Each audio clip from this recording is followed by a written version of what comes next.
The quote by Shakespeare best defines the beauty of old princely city of Lucknow. Good afternoon, respected judges, respected teachers and friends. We Lucknowites are here to give the part 1 presentation about Lucknow tourism. Lucknow. It is the capital city of Uttar Pradesh.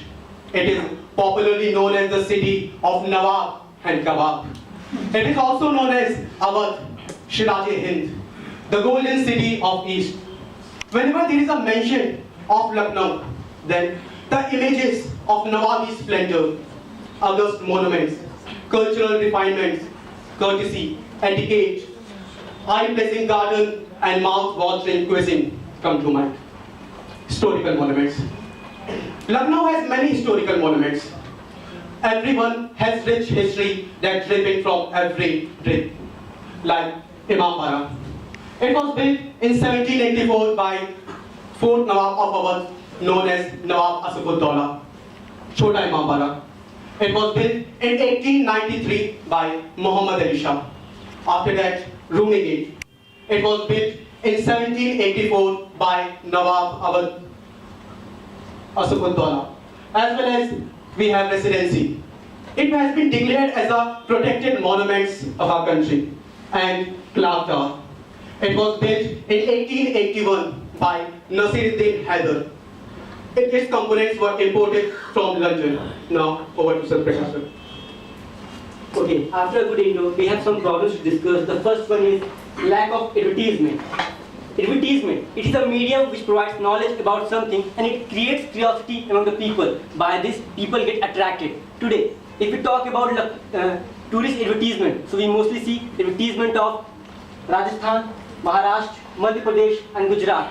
But we rarely see the advertisement of UP and Lucknow. UP advertisement is between 0.7 to 0.9% out of 100% tourist advertisement. Now the second problem, choice list. Today the Lucknow is out from the choice list of tourists. Nowadays citizens and the big wigs don't want to come in Lucknow. Why? We will see in these videos. We are here to give a PowerPoint presentation on science and myth. First of all, let me introduce our team member, myself Nitish Tiwari. He is Aniket, Mudit, Manish sir and Ashish sir. Before starting our presentation, I would like to tell you a story. The story is that I think all of you know about the people tree.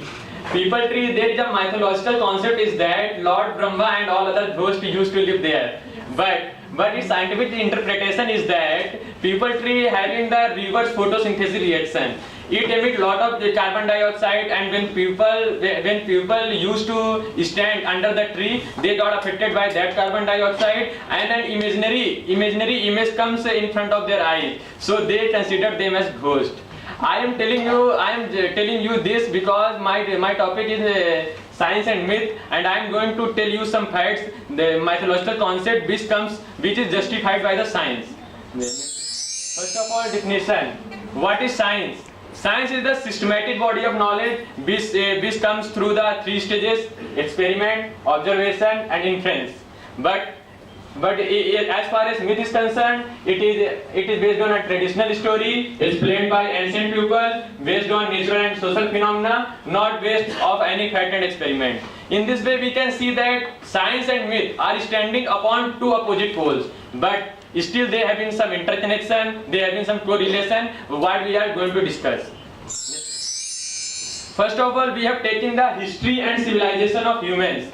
In this topic, there is a lot of mythological concept in Hindu mythology, in Greek mythology and all those. We have taken the mythology of Ramayana. We have taken a point from the Ramayana. In the Ramayana, there is a stanza which is Chit Jal Pavat Gagan Samira Panch Tattva Adham Sarira. You know what is mean?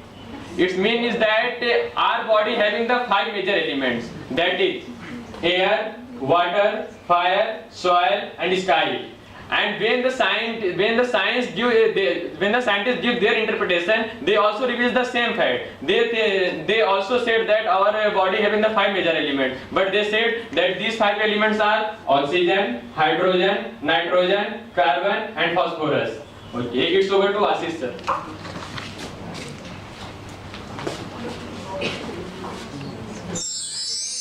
Now there you can see in astronomy the structure of the Earth. Aryabhatta depicted that the structure of the Earth is round.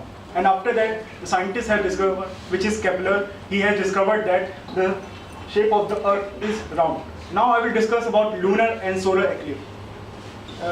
In our mythology, it is said that Rahu was the devil who ate sun and the moon, and then after lunar and solar eclipse occurs. But scientific fact is that when there is a new moon and the moon is between the sun and the earth, then the solar eclipse occurs. And when there is a full moon and the moon is between the sun and the earth, then it is a lunar eclipse.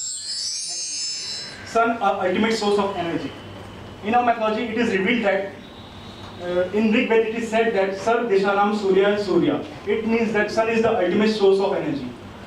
And in our mythology, it is also said that Suryadev's chariot having 7 horses. That means the 7 horses, scientists have discovered that the 7 horses are the 7 colors which are known as Vidyur: violet, indigo, blue, green, yellow, orange, and red.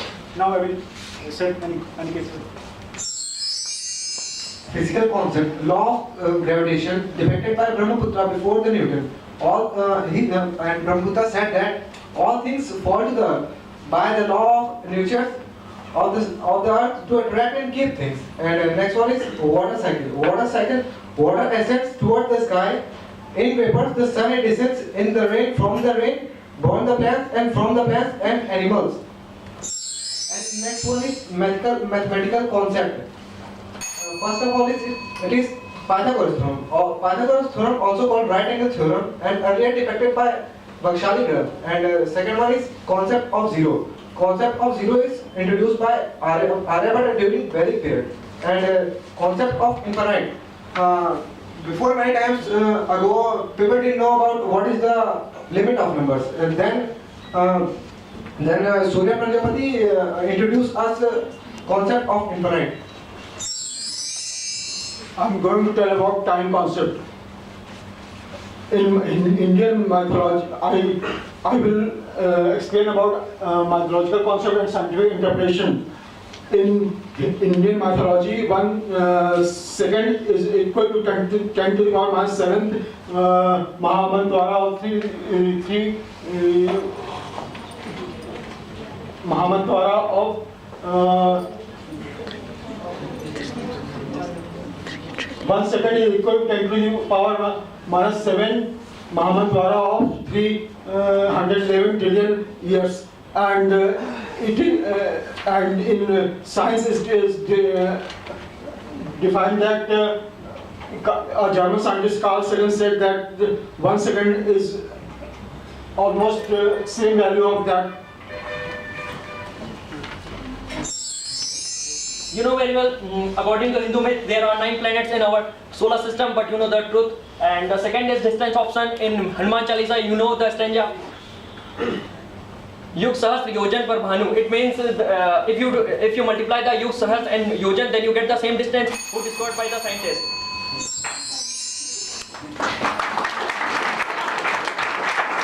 And I would like to also my gratitude towards the teacher who gave us the opportunity to speak in front of you, and thanks for being such a wonderful audience. Thank you.